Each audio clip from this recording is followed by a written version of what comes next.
DOI live के साथ जुड़ चुके हैं श्री यशवंत कैलासी। जय महाकाल।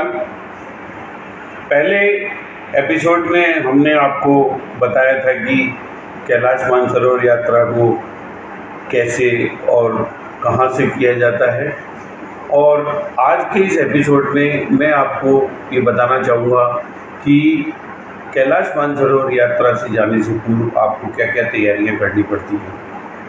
कैलाश यात्रा में जाने से पूर्व आपको 6 महीने पहले से अपने आप को शारीरिक रूप से फिट करना होता है।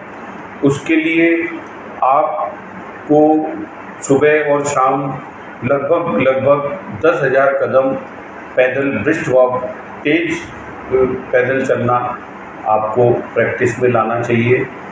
और अगर आपके आसपास में कोई पहाड़ी क्षेत्र टाइप की कोई जगह है तो आपको उन छोटी छोटी पहाड़ियों पर चढ़ना और उतरना प्रैक्टिस में हर सप्ताह आपको लाना चाहिए, ताकि आपके शरीर में स्टेमिना आए। और उसके बाद भी जब यात्रा शुरू होती है हमारी, नेपाल से जब आगे जाते हैं तो 3 दिन हमको चाइना बॉर्डर से जो लगते हैं, उन 3 दिनों में 3 ठहराव वाले जो दिन होते हैं, वहाँ पर उस क्लाइमेट के हिसाब से अपने आप को एक्लिमेटाइज करना पड़ता है। हमको उन परिस्थितियों के मुताबिक अपने आप को ढालना होता है, ताकि हम ऐसी ऊंचाइयों पर, क्योंकि हम एक्सपीडिशन करते हैं लगभग 6,000 मीटर समुद्र तल से ऊंचा जाते हैं, तो ऑक्सीजन की बहुत कम मात्रा होती है, शरीर में थकान महसूस होने लग जाती है, हम लोग टायर्ड फील होने लग जाते हैं।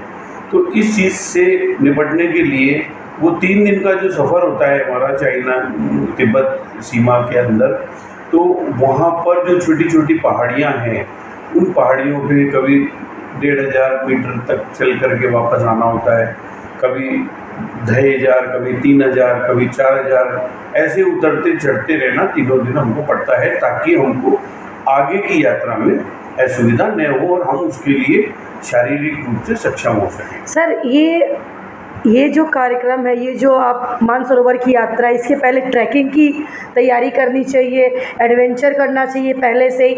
ऐसे व्यक्ति ट्रेंड लोग ही क्या यात्रा कर सकते हैं? जो ट्रेंड नहीं है, बिल्कुल कोई ऐसी यात्रा नहीं की, क्या उनके लिए ये स्वास्थ्य के खिलाफ होगा? बिल्कुल शारीरिक रूप से हमको 6,000 फीट तक की ऊंचाई पर जाने पर और -10 से लेकर के -20 डिग्री सेंटीग्रेड तक वहाँ पर टेम्परेचर वेरी करता है, जहाँ पर ऑक्सीजन की मात्रा बहुत कम हो जाती है। तो ऐसी सिचुएशन से, ऐसी परिस्थितियों से निपटने के लिए हमें ये तैयारियाँ पहले से करनी पड़ती हैं। उसके अलावा आपको शूज़ हैं, जूते हैं, आपको ट्रैकिंग के जूते, आपको स्पेशल जूते आपको लेने पड़ते हैं। उसके अलावा आपको खान पान के लिए भी जो है आपको ड्राई फ्रूट्स वगैरह जो है पड़ती है, ताकि आप में स्टेमिना आ सके। मानसरोवर यात्रा के लिए क्या व्यवस्था है, या फिर किस प्रकार से इसकी यात्रा करने में सुविधाजनक हो, दर्शकों को बताएं।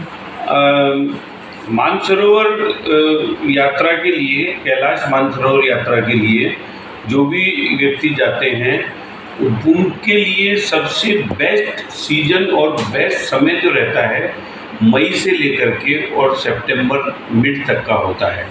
15 सितंबर तक वहाँ पर मौसम ठीक रहता है। उसके अलावा पूरे वर्ष पर्यंत वहाँ पर पूरी बर्फ़ रहती है और वहाँ पर जाना मुश्किल हो जाता है।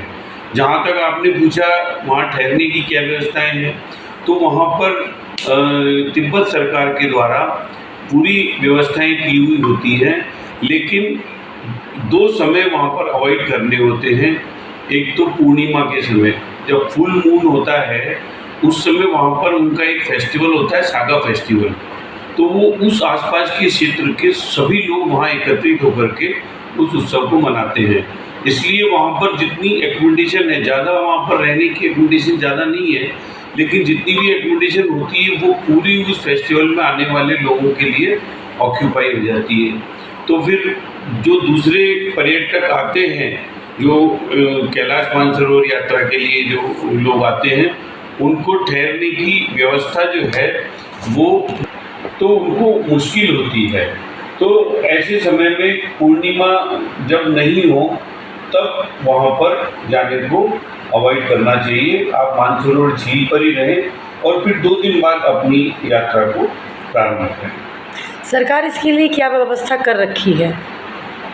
सरकार की तरफ से जो टूर जाता है वो भी चाइना सरकार और भारत सरकार के जो विदेश मंत्रालय हैं उनके आपस में कोऑर्डिनेशन से जाता है।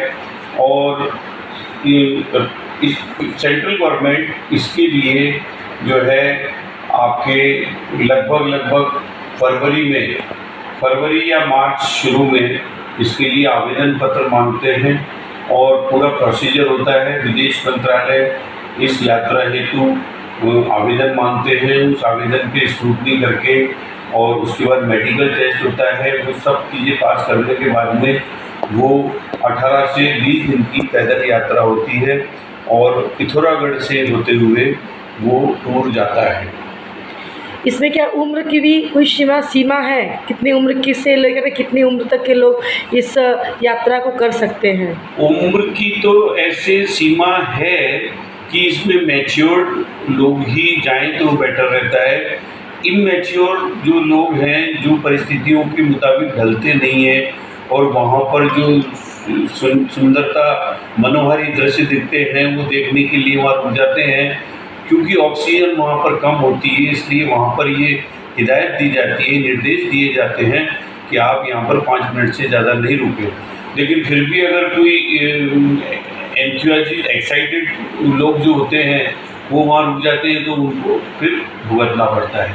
परिस्थितियों से निपटने के लिए वहाँ सरकार अपने लोग भी लगा के रखते हैं ताकि वो व्यवस्थाएं सुचारू रूप से चलती रहें।